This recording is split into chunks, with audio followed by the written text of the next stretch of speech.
Hello, everyone. I'm Andrew Krioukov. I'm a fifth-year grad student in the Software-Defined Buildings Lab, which is a group run by David Culler, Randy Katz, and Francesco Borelli. And so we're all about writing programs that run on big commercial buildings. As we heard before, big buildings are really important in the United States. They're around buildings in total around 40% of US energy consumption, more than transportation or than industry alone. And within there, we focus in on big commercial buildings, particularly because they are huge sensor networks.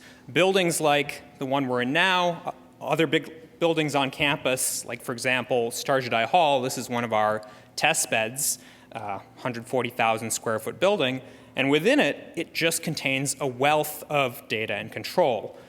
This includes hundreds of temperature sensors, submeters, fans, dampers to control airflow, lights that you can control, pumps, and so on. All of this information and control is available for us, and it's all already there, over 6,000 sense and control points.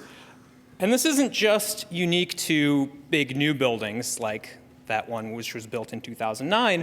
We've looked at older buildings here on campus as well, say the Bancroft Library from the 1950s, and they're very common retrofit to put in these kind of digital control systems.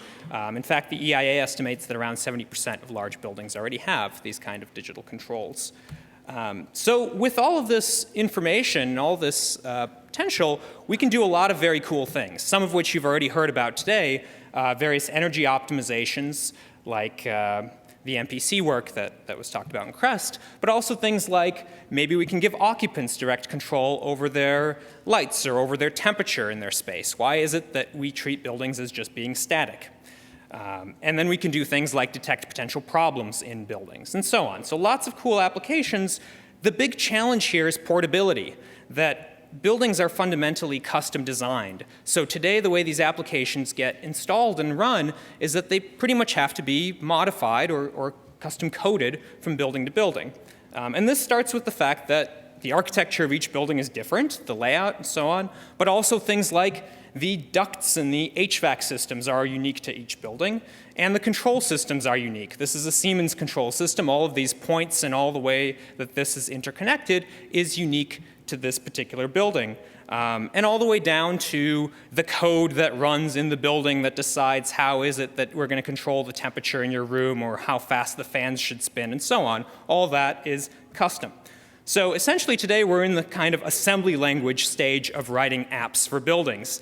If you're an app programmer, you have to know the architecture of the building, the way the HVAC works, which control system it's using, how that control system functions, and all of that for each and every building. So that's the problem, and what we're aiming for is a write once, run anywhere system, where you write your application once, it'll run on all buildings.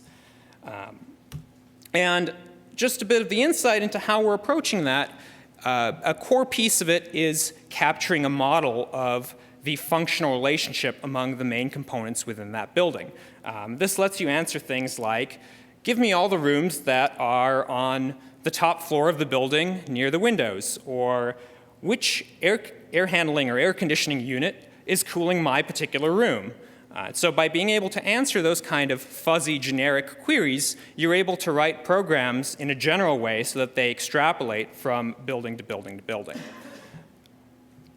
And so by implementing that, we're able to take something that is very building specific, this kind of hairy, messy code that you have to write today to write an application for a building, and make it into something much shorter, much simpler, much more intuitive for someone who's developing in the space. So we've done that now on a number of buildings, and we've tried a couple of different applications, and we've seen some of the highlight results are big energy savings in buildings here on campus. If you want to learn more, come to our poster session. It's on the 4th floor of Soda Hall. Thank you very much.